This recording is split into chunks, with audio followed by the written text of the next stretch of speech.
बिस्मिल्लाहिर्रहमानिर्रहीम। वेलकम सब सुनने वालों को सलाम।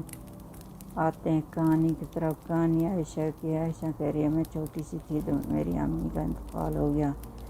जब मेरे वालिद ने दूसरी शादी की, मेरी अम्मी बहुत अच्छी थी, इतनी अच्छी थी तो उसने मेरी परवरिश की। मुझे महसूस नहीं आया मेरी माँ है इस दुनिया। मेरी माँ वही है जिसने मेरी परवरिश की है। तो बहुत लोग अच्छे थे, उसके माँ बाप, उसके भाई, उसकी भाभियाँ। हम लोगों ने साथ साथ में जो भी दुख सुख, हमारी फैमिली है, हम साथ में रहते थे। फिर एक भाई उसका बाहर रहता था, हम सुनते थे, वो पैसे भी भेजता था हमारे नानू को। वो नानू था हमारा, नानू सका तो नहीं था, इसीलिए मेरी अम्मी का जो बाप था हमारा भी नानू लगता था।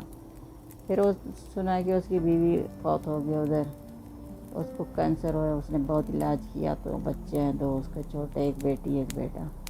फिर वो वापस आ गए अपने मुल्क पर, अपने पाकिस्तान में, तो बच्चों को भी ले आए। फिर कहने लगा मैं अब उधर नहीं जाऊंगा, ये बच्चे की कौन देखभाल करेगा। फिर हमारा नाना नानी कहने लगे आप चले जाओ, हम तुम्हारे बच्चे की देखभाल करेंगे, अच्छी खासी तुम्हारी जॉब है उधर पर, तुम इधर पैसे भेजते हो, हम लोग भी खाते हैं, तुम्हारे बच्चे की परवरिश होगी, तुम्हारी दूसरी शादी करेंगे। और पहले कहने लगा नहीं मैं अभी शादी नहीं करता, मैं अपने बच्चों को पालूंगा, फिर इतनी और माँ आएगी कैसी होगी, ये ऐसी बात नहीं, मैं बिल्कुल शादी नहीं करता। इसी तरह उसको कह रहे ले, वो बिल्कुल नहीं मान रहा था।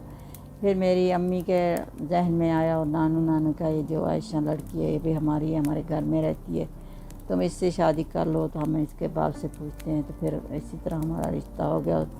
तो बहुत अच्छा शख्स था, मसूल शख्स था। हमें तो नहीं लगता कि वो इसी तरह के गलत शख्स हो या कि गद्दार शख्स हो, मुझे तो नहीं लगता। जब से चला गया तो फिर 1 साल हमारे साथ रहा। फिर कहने लगा मैं वीज़ा भेजूँगा, तुम लोग भी आ जाना, तो बच्चों को भी लेकर आना। जो पहला वीज़ा था उसकी बीवी का, वो जो फौत होगी तो उसका वीज़ा भी कैंसिल हो गया, बच्चों का भी हो गया।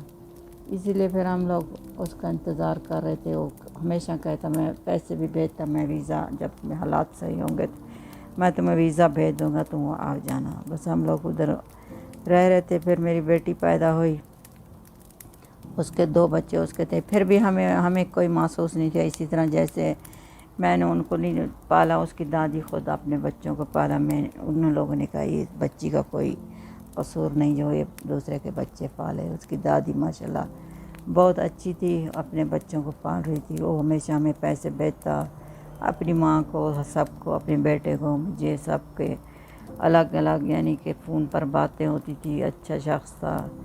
तो अब कुछ साल गुजर गए, उसका कोई अता पता नहीं, हम उसको ढूंढ रहे हैं। कोई लोग बोलते हैं वो फौत हो गया, कोई कहते हैं उसने दूसरी शादी कर रखी। चलो दूसरी शादी की, पता तो होता, कहता मुझसे नहीं बात होती उसका, अपने बेटे से, बेटी से, अपनी माँ से, अपने भाइयों से, किसी से तो रब्ता होता।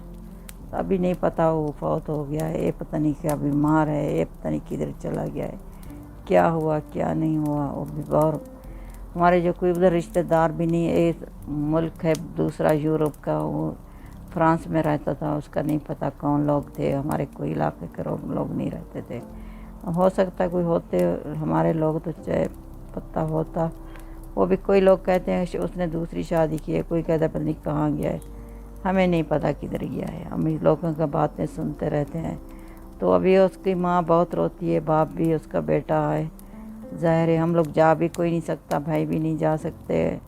चलो कोई देखभाल करे, अपना मुल्क तो नहीं, बस हम अब इंतज़ार में हैं। हो सकता है वापस आए, हो सकता है ना आए, कोई पता नहीं। बस इसी तरह अच्छी लगे बुरी खबर है हमारी।